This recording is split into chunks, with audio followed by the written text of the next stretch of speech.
श्रोताओं, आज हमारे बीच हैं EMS news agency, EMS TV, EMS academy और एक्सप्रेस न्यूज पत्र समूह के editor in chief Shri Sanat Jain साहब।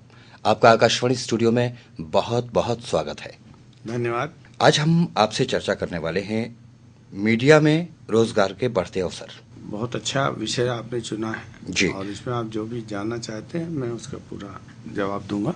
जैन साहब, हम सबसे पहले जानना चाहेंगे कि आज मीडिया में रोजगार के कौन कौन से अवसर हैं, किस क्षेत्र में मीडिया में जाने में ज़्यादा सुविधा है, क्योंकि आज हमारे सामने प्रिंट मीडिया भी है और इलेक्ट्रॉनिक मीडिया भी है। सबसे बड़ी बात यह है कि सामाजिक बदलाव के इस दौर में मीडिया के क्षेत्र में जो बात आप अभी कर रहे हैं कि इलेक्ट्रॉनिक मीडिया और प्रिंट मीडिया, अब ये एक गुजरे जमाने की बात हो गई है।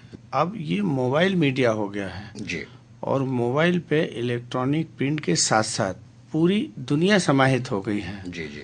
तो इस समय मीडिया के क्षेत्र में सबसे ज्यादा अवसर लोगों को मोबाइल मीडिया की तरफ होने हैं। अब इंटरनेट के माध्यम से, मोबाइल के माध्यम से सारे किस्म के कम्युनिकेशन ये संभव हो गए हैं और 98% सोसाइटी हमारी इन सब कम्युनिकेशन से अनभिज्ञ है। तो इस समय सेवा के क्षेत्र में सबसे ज्यादा मीडिया कर्मियों की जरूरत हो गई है कि जो संवाद को समूह में बड़ी तेजी के साथ और सारी दुनिया में उपलब्ध करा सकें। तो ये सर्विस सेक्टर में मीडिया में लाखों युवाओं की एक नई फौज खड़ी करने की जरूरत आ गई है जी। और इसमें बहुत तेजी के साथ युवाओं का रोजगार के संसाधन बढ़ेंगे और काफी अच्छे उन्हें अवसर मिलेंगे आगे जाने के।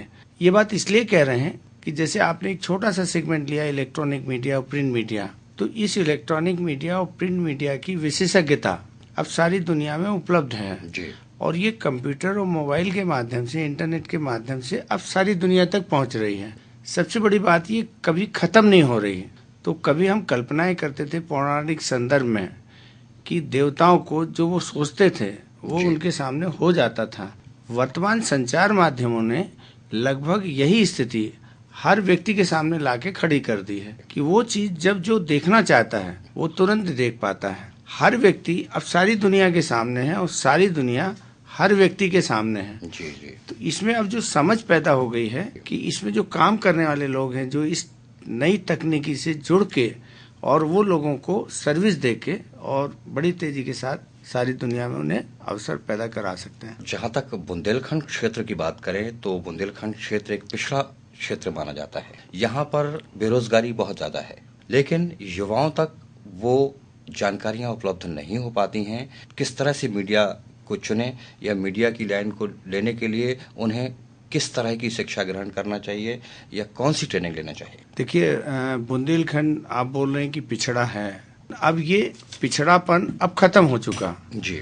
अब गांव-गांव में हर किसी के पास मोबाइल है, लोग बात कर रहे हैं और सारी चीजें लोगों की जद में हैं। अभी आप देखें कि किस तरीके के परिवर्तन आ रहे हैं। 10वीं पास, 8वीं पास, 12वीं पास भी कोई बच्चा हो या जो लोग हैं, अब वो कंप्यूटर का आसानी के साथ उपयोग कर पा रहे हैं। कंप्यूटर का हिंदीकरण हो गया। अब कंप्यूटर के लिए आपको अंग्रेजी भाषा जानना या कंप्यूटर जानना जरूरी नहीं रह गया। अब ये जानना जरूरी है कि आप उस यंत्र में अपने काम को कैसे कर सकते हो। तो यदि आप छोटी सी भी फील्ड को चुन लेते हैं और उसी पर लगातार काम करने लगते हैं, तो जैसे आप देखेंगे कि ट्रैक्टर मैकेनिक बिना पढ़ा लिखा होता है, उसने कोई ट्रेनिंग नहीं ली होती है और उसके बाद भी वो ट्रैक्टर की रिपेयरिंग करके और हजारों रुपए महीने कमा के और अपने परिवार का भरण पोषण करता है।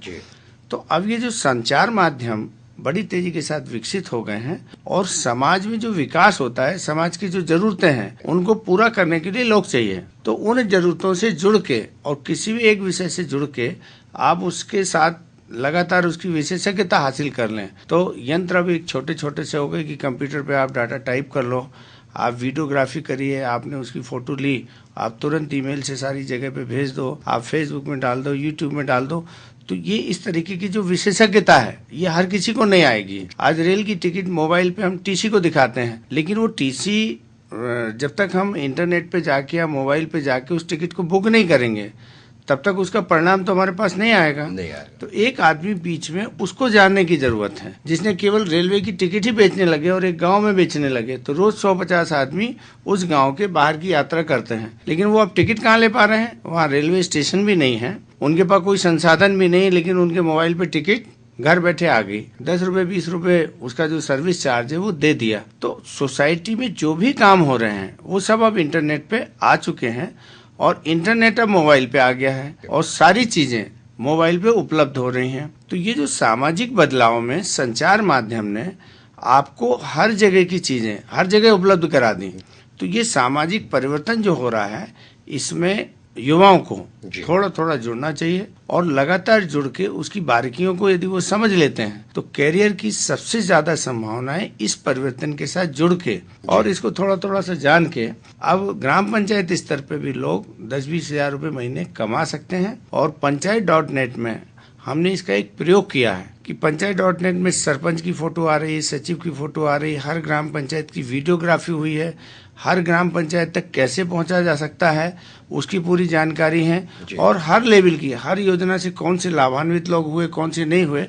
तो ये सामाजिक प्रक्रिया में एक जो बदलाव है कि अब एक ग्राम पंचायत को पूरी दुनिया के लोग देख पा रहे हैं। जब आपकी जरूरत है आप सीधे वहां जाते हैं और सीधे उस तक पहुंच गए, 10 सेकंड भी आपको संपर्क करने में नहीं लगते हैं। तो जैसा मैंने पूर्व में भी कहा था कि पौराणिक संदर्भ में जो देवत्व को शक्तियां प्राप्त थी वो आज एक आम आदमी के पास शक्तियां आ गई हैं, लेकिन उन शक्तियों का उपयोग करना आना चाहिए और उसका समझ होनी चाहिए।